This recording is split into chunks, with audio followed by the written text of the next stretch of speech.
Hi, welcome to my video. In this video, I am giving an example for vector space. In my previous video, I have explained the definition of vector space and I have given one example also.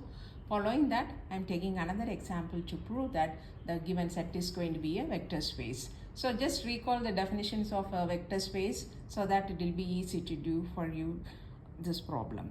So let us go to the problem. Show that the set of all m by n matrices with the elements or real numbers is vector space over the field r plus dot with the usual operation of matrices. So here the set is going to be set of all m by n matrices. I hope you know m by n matrices mean m stands for rows and n stands for columns. So each element present in this set is going to be a matrix. So here let us go for the solution. Given V is equal to Aij m by n, Aij belongs to R. So let alpha is equal to one matrix Aij m by n belongs to V and beta is another matrix Bij m by n. Then how do we define the matrix addition is alpha plus beta, that is Aij plus Bij is equal to Aij plus Bij by m by n and that also belongs to V.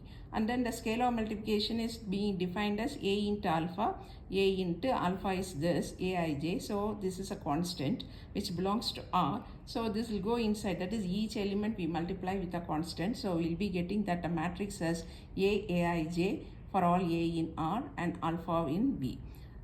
To show that now V to be the vector space, we verify the following postulates of a vector space for any alpha Aij, beta Bij, gamma Cij belongs to V, where I runs from 1 to m and j runs from 1 to n and AB in R. So the very first axiom is that we have to prove that V plus is an abelian group. So let us take two matrices alpha and beta and we see whether it is closed or not. So alpha plus beta, obviously by the definition already a defined matrix addition is closed. And then next we have to go for whether it satisfies the associative property. So for associativity we need to take three elements. So we have taken three matrices here, alpha, beta, gamma. Now what I should prove is alpha plus beta plus gamma. Alpha plus beta is Aij plus Bij plus Cij. So combining this you will be getting just a matrix addition. So Aij plus Bij plus Cij. I can combine Bij plus Cij together and Aij like this. So I will be getting that as Aij plus Bij plus Cij, that is nothing but beta plus gamma. So alpha plus beta plus gamma is equal to alpha plus beta plus gamma. Hence the elements of V are associative for addition. So next we have to prove that it is an existence of identity element in V. So what is the extent of identity in V?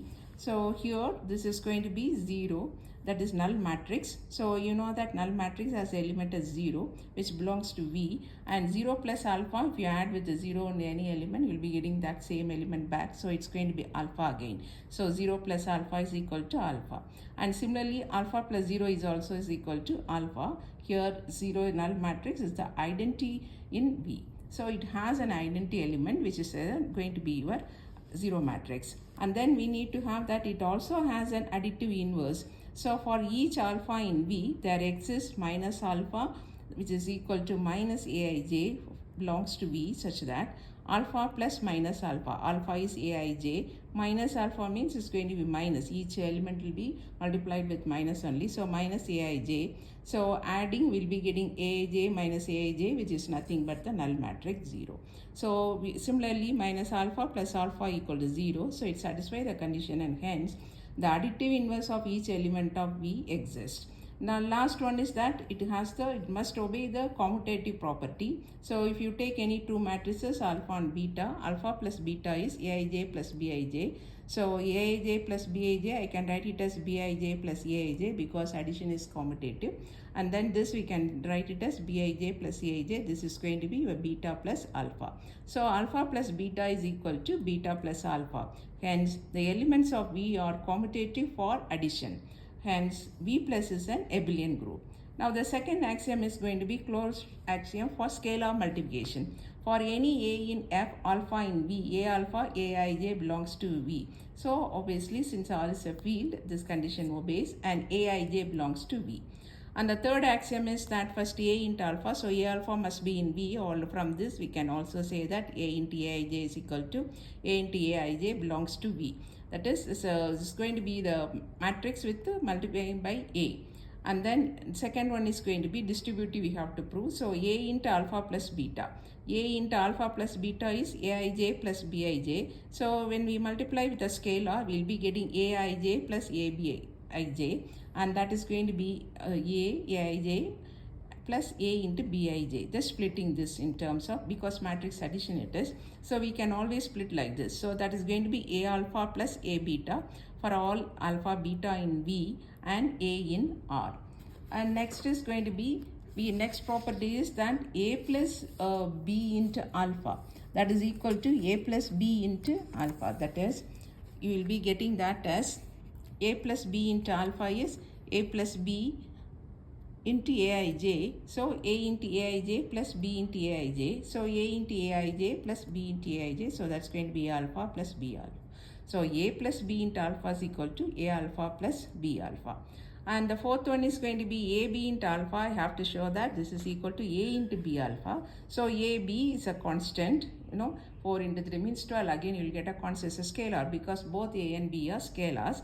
And alpha is a matrix. So AB into Aij is equal to AB into Aij. So this again, we can write it as A into Bij. I can split that. And because since it's being a scalar, we can split this.